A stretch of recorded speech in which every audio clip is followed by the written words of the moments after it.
What's up, y'all? TBrown31 here with JaboctheGreat. Once again, we are back with another episode of The Last Word. And now the college football regular season is all but over, and it was definitely a crazy weekend. And as you can see by the title, we got two matchups to talk about with huge playoff implications. And the first one being the game, of course, between Michigan and Ohio State. This one did not disappoint. And we did get our picks wrong as Ohio State drops their third straight against Michigan and more likely than not eliminates themselves from the playoffs. Yeah, this is obviously not the ending that we expected. We did kind of say in our video that it's possible that Michigan does this. Obviously, that's very true. They have, in fact, won the game already. But this was one that felt like it was really, well, it was very well needed for Ohio State, also well needed for Michigan, especially to cap off, their feel good ending to their weird last few weeks of the season. But this one just I don't know. I think Ohio State got in their own way. They had some chances to take this game, especially at the end. We can get into that more deeply. But Kyle McCord ends up throwing a pick on a much needed drive. They have to get downfield. They got to do something. Have to score a touchdown. Actually, can't even get into worry about a field goal.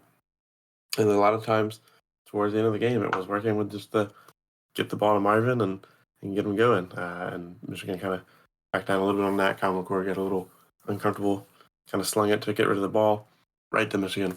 That seals the game and gives them their third straight win. This one was it was a good one. I think this is peak college football. This is a good matchup. This is to see Michigan win their third one even with all the off the field stuff going on. Get some good games out of JJ McCarthy and Blake Corum, of course. Coastal Loveland has a good game in the air. Michigan just played a good football game throughout offensively, made some big defensive moves when they needed to, and I think they just outplayed their rival for the third time in a row. And yeah, this is going to take a big blow to Ohio State. This is a top-heavy college football playoff scenario. We had a lot of teams kind of fighting to get in there, and neither one of these teams could really afford this loss here, I don't think. These are obviously big-name schools. These are the type of schools that maybe with one loss you get in, but not this year. It doesn't really feel like that's going to work this year. And I think I agree with you. I think Michigan might have just knocked Ohio State out of that top four scenario, and we're going to see Michigan probably move on to go into the playoffs and see how they handle it once they get Harbaugh back on the sideline. So just to get into the game a little bit, before we go back and forth on this one, it seemed like early on, it started kind of like it did before. First few drives for both teams, really nothing. Kind of feeling our process, 3 and out, essentially another 3 and out, then 3 and out to start out the game. And then Kyle McCord, not his only interception of this game, but one that came pretty early on there. He throws a pick on the first play of the drive. And then Michigan with amazing field position, of course. They get that ball at the 7. They go out. Blake Corum runs it in for a touchdown on a 4th down. After it looked like it possibly got in, they reviewed it and everything. Didn't. Gets a touchdown anyway, so it was like, all right, shoot, that one is definitely deflating. But either way, I think, even if they hadn't gotten it, you pin Ohio State at their own 1-yard line, you probably get the ball back in really good position anyway. So not the worst call there, and they did get a touchdown, so it paid off. But I think what you said earlier was probably the best description. They just straight up outplayed Ohio State. They were more physical than them, ran the ball once again. This is pretty much every year now. Ran the ball better than Ohio State did.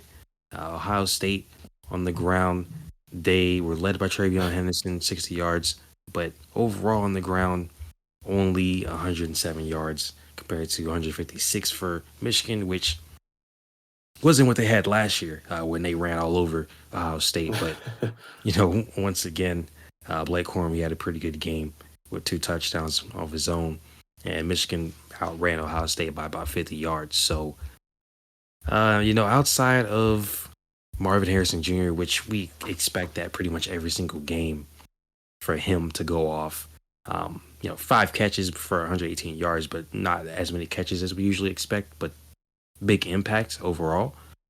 Not really much to say that was super impressive by Ohio State. It's not like they played a bad game. It's just, again, Michigan pretty much just straight out outplayed them. And once they made it like 14-3 after the second touchdown, long drive, 75 yards, I was like, okay, this might be bad for Ohio State, because now I'm just like, all right, you throw that interception. You couldn't really do much earlier. You get a field goal, but then you go down 14-3, and I'm just like, nah, this one might be over. Didn't want to overreact there, but it seemed like early on they were going to just outplay them and be way more physical than they were.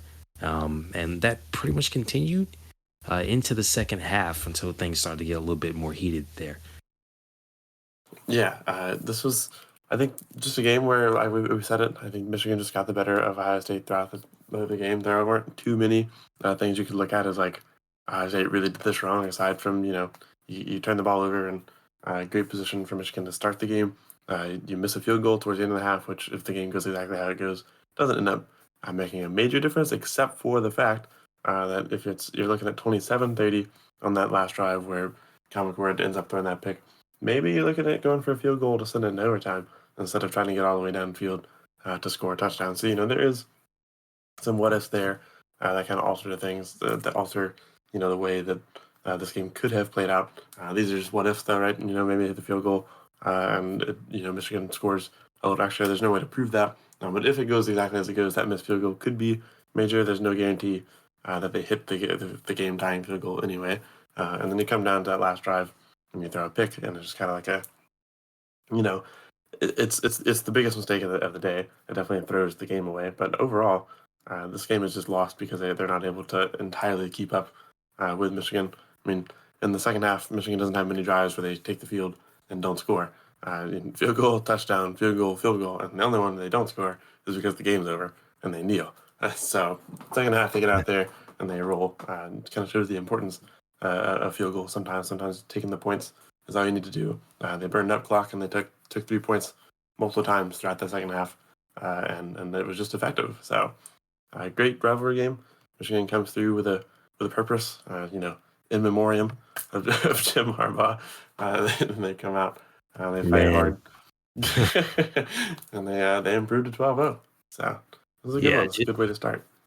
Yeah, just before we go to the Bama Auburn game here, like, it is kind of funny how things turned out, because as soon as the game ended, I knew social media was going to be blowing up. Like, it's no surprise. This was the biggest game of the day. Two polarizing teams, probably one of the best rivalries in all of football, college or NFL, and people calling for Ryan Day's head, which, given the circumstances, rightfully so. You can bring up his record against these top teams, for the most part, not very good. 56-7, I think, is his record overall, but against top 5 teams, he's like 1-7. So I get the sentiment there, but it's just kind of funny because you bring up Jim Harbaugh, and Jim's first 6 years, not a single conference championship win, and lost like 5 games against Ohio State, a part of that 10-year stretch, basically. And people were calling for Jim Harbaugh's head, especially after that COVID year, and now, probably going to win a 3rd straight conference championship, assuming they beat Iowa, which I think they should. And on the other hand, they've beaten Ohio State 3 times in a row, and Ryan Day now is getting calls for his head. So it is kind of funny. I understand you expect excellence out of Ohio State, but I think they got to relax a little bit there, unless you're going to get somebody really, really good to replace him.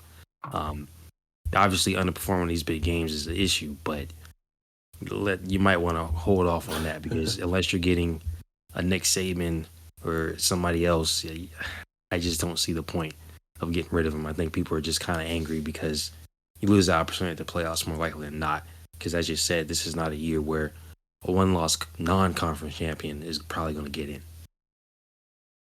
With that being said, though, we're going to move to Alabama and Auburn. This was a game that, coming into it, I was like, I didn't really see a point of watching, because I was like, Auburn's 6-5, Bama's probably going to win. This game doesn't mean that much, as some other years have. And Auburn hasn't really won in 3-4 years at this point. So maybe they were just due for a win, but I still decided to watch it, and I'm glad I did because this one turned out to be a pretty doggone good game. And Auburn, they were so close to winning this one, and it very well seemed like they did. They were going to win this one. They were up 24-20 with literally seconds left in the game, and they let this one slip out of their hands. Yeah, this one. I agree. This one was the one that I had on my radar. I wasn't like, well, the Iron Ball is going to be, or Bowl, not ball. It's going to be a big one this year. I wasn't too worried about it. But Auburn came out and played a mostly good football game. Kept it close in the first half. Went down, into halftime, 17 or down 17-14. That's not bad. Got some room to work with there. Come out, immediately allow a field goal drive, and it's 20-14, but then they score, make it 21-20. Next thing you know, it's 24-20. They hold Alabama to a 3-and-out, and Alabama holds them to essentially a 3-and-out, 5 plays, 8 yards, and then they hold Alabama to another 3-and-out, and it looks like, hey, we got something here. Not so much. Then Alabama would go on to score. They just allow Jalen Milroe to stand in the pocket for a while and think, and I mean think really hard. He had a lot of time to get this play off. Rockets it to the back corner. Amazing catch. Just a really good catch by Isaiah Bond. Then now all of a sudden, Auburn goes from 40 seconds from winning the Iron Bowl. I don't know what's wrong with me today, and knocking Alabama probably out of the playoffs. To next thing they know, or out of playoff contention. Alabama's not in there yet. Next thing you know, they're down 3, have like 30 seconds to make something happen, try to get down, and now they want to force overtime. And it takes 2 really bad plays to put that to bed as they almost get a safety. And then they're like, don't worry, guys, no safety. We got this. And they throw a pick. And not only that, it gets returned for 22 yards, almost was ruled as a pick 6. The worst way this game could have ended. Auburn goes in with no eyes on them. Probably the best situation you could go into for this Iron Bowl, right? You've been kind of in a mediocre area this whole season. You could come in quietly. Nobody's worried about you except for Auburn and Alabama fans. And you can come in and take down Alabama, put everyone on notice. Instead, you get everyone's attention, and all of a sudden in the last 40 seconds, the world gets to watch you collapse. It's just not a great way to go. Auburn overall played a pretty good game. They kept it close. They fought Alabama the whole time, led at crucial points, but they unfortunately threw this one away on their own. Just the defensive coverage on that last play for Alabama wasn't good by Auburn, and then whatever that last drive was, there was a lot of panic going on for Auburn. And obviously, you got to get way down the field and score a field goal, but you definitely don't do that by getting sacked for the loss of 14 and then throwing a pick.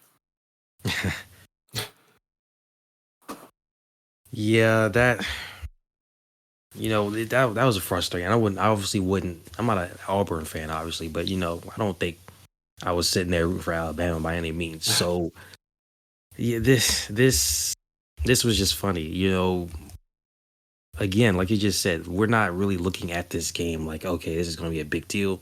Every 3 to 4 years, Auburn beats them and, either knock them out the playoffs or send Auburn to, the championship, like it back in 2010 with Cam Newton and everything. Just every few years, they're due for one. The kick 6, of course, it was a 10th year anniversary of that. So every few years, they're due for a win against Bama in the Iron Bowl. And it seems to have a big impact. And going into this one, I didn't think it really would. But it's just crazy how fast things change in this one. Alabama pretty much did everything they could to keep Auburn in it. Then it seemed like at some point Auburn was doing the same thing to keep Alabama in it. But yeah, you get to that last drive, or I'll say right before the last drive, you have the muffed punt actually.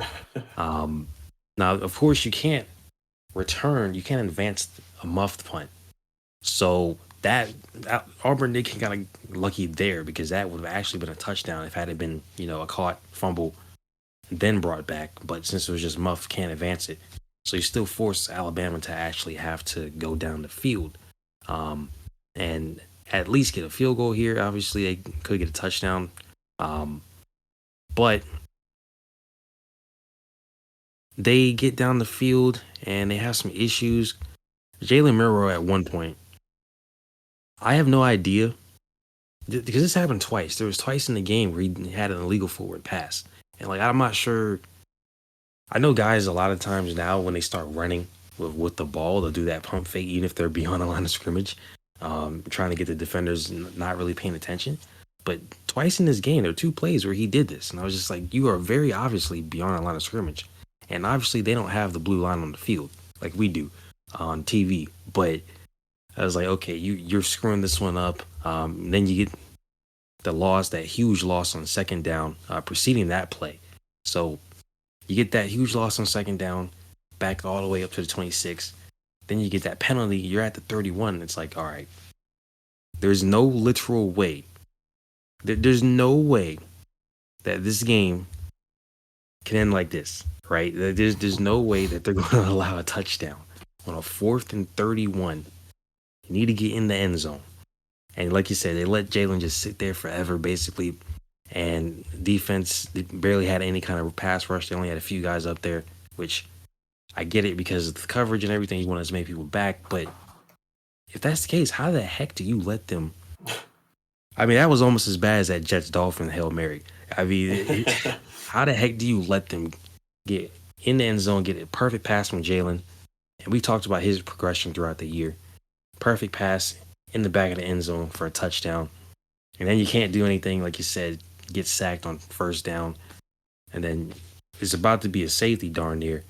And then you throw the interception to end the game. They actually, retroactively, it was like, yeah, that's not actually a touchdown. It looked like it was when it first happened.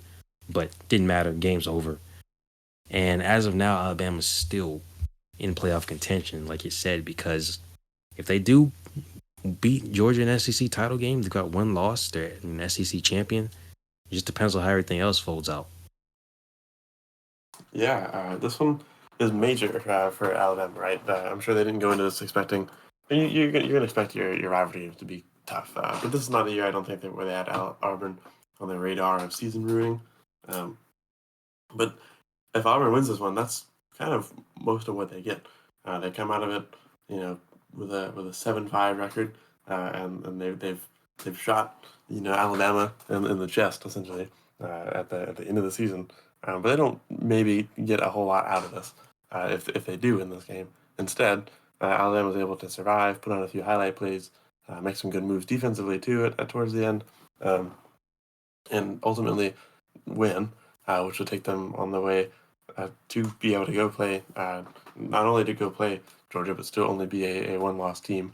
And if they win that game, them and Georgia are both going to be the same at that point, and it's going to be looked at as maybe Alabama is the better team when it comes to looking at that playoff ranking. So this is a must-win for Alabama. It's not one that we picked because we didn't expect it to be a road bump. It wasn't a must-win that we thought like they had a chance of not winning. But props to Auburn for making it a fight. Not so many props to Auburn for the way they threw it away at the end. But Alabama, good team, perseveres. That offense finds its footing towards the end. Defense steps up. They move on and have big hopes now.